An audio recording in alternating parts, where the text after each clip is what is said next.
Every year, roughly 60 million people die worldwide. In the United States alone, that number is close to 3.5 million. And here's the uncomfortable truth nobody wants to say out loud. Every single one of those deaths generates a bill. Not a small one either. The average American funeral costs between $7,000 and $12,000.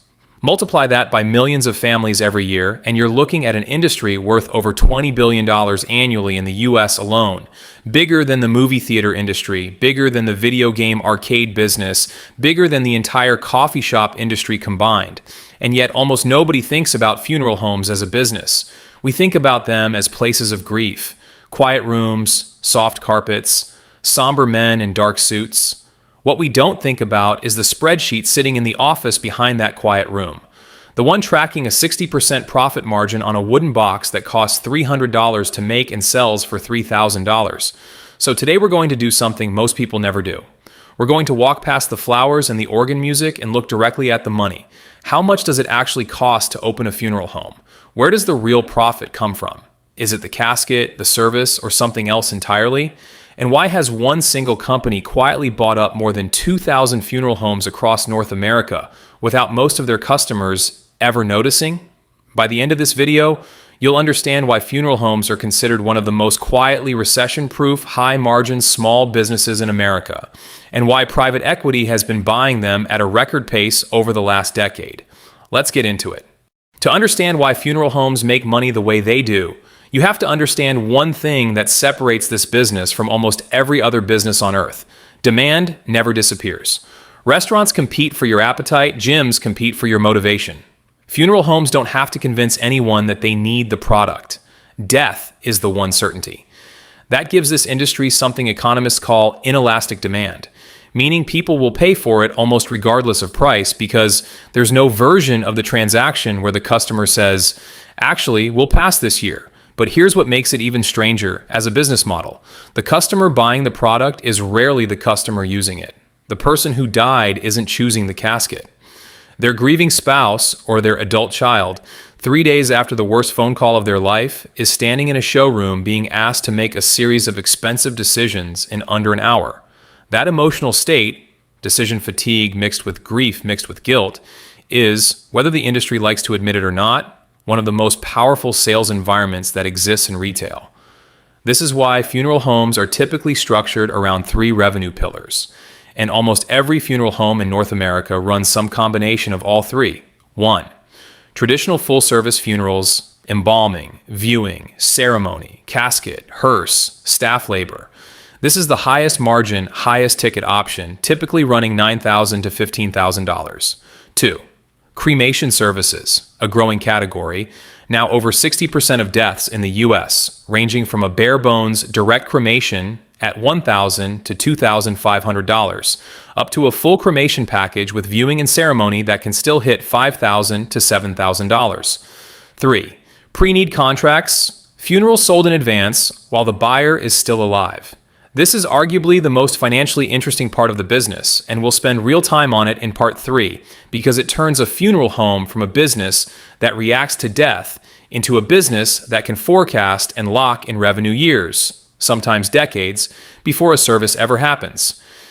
Now here's the part that surprises most people.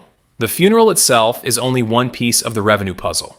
A full-service funeral home often owns or partners with a cemetery, a crematory, a flower shop relationship, and sometimes even a monument headstone business. Every one of those is a separate profit center attached to the same grieving family, often within the same building, often signed off in the same sitting. That's the model. Now let's talk about what it actually costs to build one of these businesses from scratch, because the barrier to entry here is a lot higher than people assume. If you wanted to open a coffee shop tomorrow, you could realistically do it for $150,000 to $300,000. A funeral home is a different universe entirely. This is one of the few small businesses in America where the entry price tag regularly starts north of $1 million.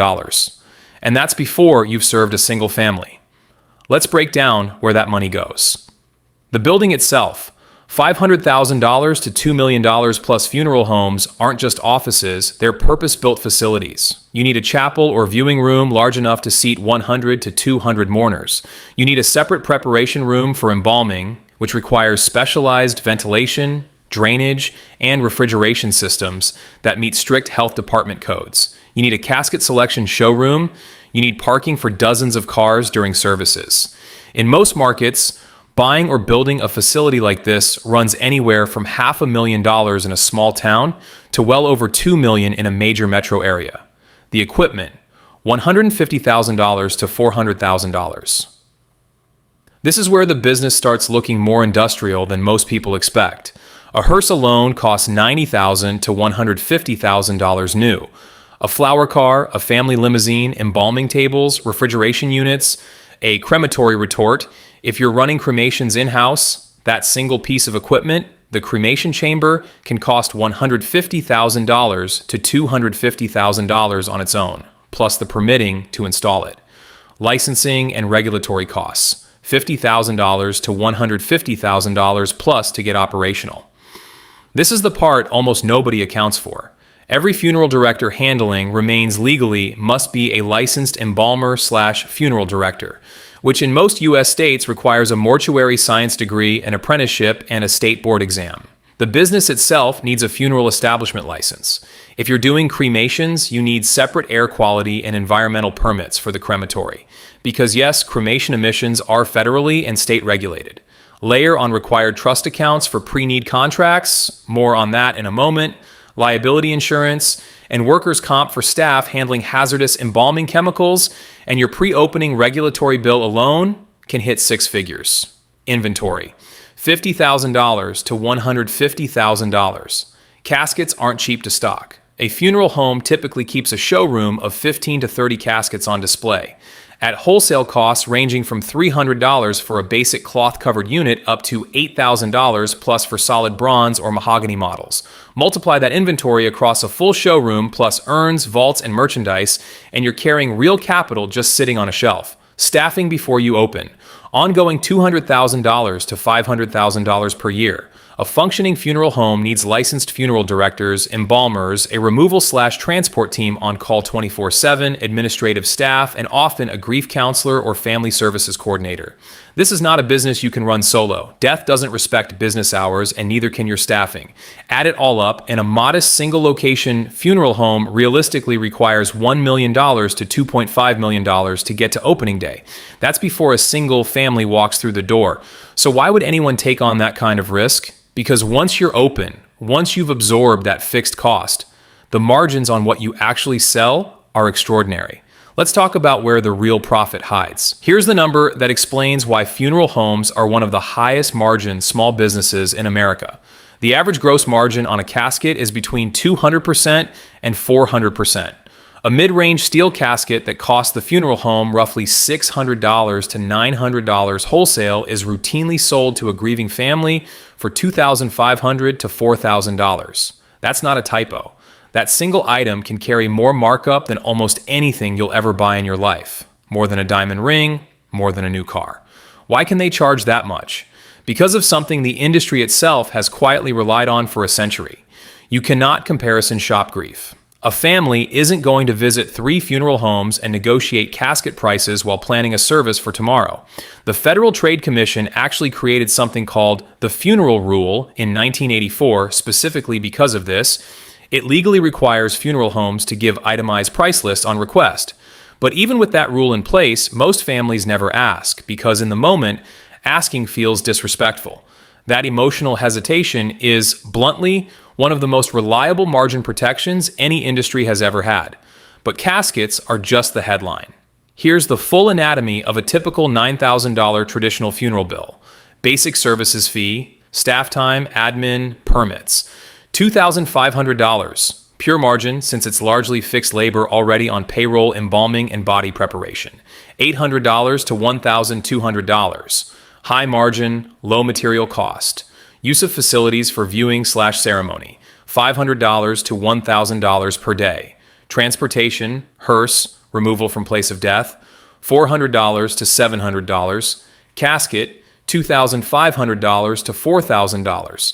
The single biggest line item and the biggest margin vault or grave liner, often legally required by cemeteries, $1,200 to $2,000. Printed materials, flowers, obituary, miscellaneous, $300 to $800. Stack all of that up, and total gross margins on a full-service funeral routinely land between 40% and 60%. Genuinely comparable to margins in luxury retail, not the low single-digit margins most people assume a local small business runs on. Now here's the part of the model that turns a good business into a great one: pre-need contracts. Pre-need is when a funeral home sells a funeral in advance, often decades before it's needed, to someone planning ahead, usually elderly clients locking in today's prices. The money is placed into a state-regulated trust or insurance policy. Two things make this powerful. First, it's locked-in future revenue. A funeral home with a strong pre-need book can look at its trust accounts and know with real precision how much revenue is queued up for the next 10, 20, even 30 years. A level of forecasting almost no other small business has access to. Second, and this is the part that surprises people, trust funds are invested. The money sits in the trust earning interest and market returns for years or decades before it's ever paid out. Well-run funeral homes essentially become small investment managers, and if the trust outperforms the eventual cost of the funeral, the difference is additional profit on top of the original sale. Now let's talk about the other side of this: cremation, which is disrupting the entire model. Cremation has grown from about 25% of U.S. deaths in the year 2000 to over 60% today, and it's projected to keep climbing. On the surface, that sounds terrifying for funeral homeowners because a bare-bones direct cremation can be sold for as little as $2,000, a fraction of a traditional funeral. This is exactly why direct cremation companies have exploded online, selling a simple, no-frills service for rock-bottom prices. But smart operators didn't fight cremation. They repackaged it. A funeral home can sell a cremation with a full viewing, service, memorial urn, and celebration of life event, and that package routinely runs $7,000. Still lower than a traditional funeral, but with margins that can rival it, because the most expensive line item, the casket, is replaced with a cheaper alternative, while the service fee, facility use, and staff labor stay largely the same. This is the quiet genius of the modern funeral home business model. It doesn't actually matter whether the family chooses burial or cremation. Either way, they're paying for staff time, facility use, and emotional guidance. And those are the parts of the bill with the highest margin to begin with. So if the margins are this good, why isn't every entrepreneur rushing to open a funeral home? Because the risks that come with this business are just as unusual as the profits. Regulatory risk is constant. Every state has its own licensing board, its own trust fund rules for pre-need money, and its own environmental rules for crematories. Get a pre-need trust audit wrong or mishandle embalming chemical disposal, and you're not just facing a fine, you can lose your license to operate entirely. Reputational risk is fatal, not just damaging. In most industries, a bad Yelp review costs you some business. In this industry, a scandal, a mishandled body, a mixed-up cremation, a family accusing you of upselling them during their worst week, can end a business that took 3 generations to build, because trust is the entire product. The cultural shift is real and ongoing. Beyond the burial to cremation shift, younger generations are increasingly choosing direct, no-frills options, skipping traditional services altogether, and that structurally compresses average revenue per death over time. And then there's the risk that's reshaped the entire industry: consolidation. Here's the part of this story most people have never heard. A publicly traded company called Service Corporation International, SCI, has quietly become the largest owner of funeral homes and cemeteries in North America. Over 2,000 funeral homes and cemeteries under one corporate parent, generating well over $4 billion a year in revenue. Their playbook is simple and brutally effective. Buy a beloved, family-owned funeral home that's been serving a town for 60 years, keep the original family name on the sign, keep the same local funeral director greeting families at the door, and quietly centralize the embalming, purchasing, accounting, and pre-need trust management behind the scenes. The family in grief walks into what looks and feels like the same small-town business their grandparents used. They have no idea they're actually a customer of a multi-billion-dollar public company. Why does this work so well financially? Because a single corporate owner can negotiate casket and vault prices at massive scale across thousands of locations, centralize embalming and administrative labor, and spread marketing and pre-need trust management costs across an enormous customer base, all while charging local, small business prices at the counter. It's one of the most effective margin expansion strategies in American retail, and almost none of the customers paying those prices know it's happening. So who actually gets rich in this business? It's rarely the person cutting ribbon on a brand new single location funeral home. The startup costs and years to build community trust make that a slow, capital intensive grind.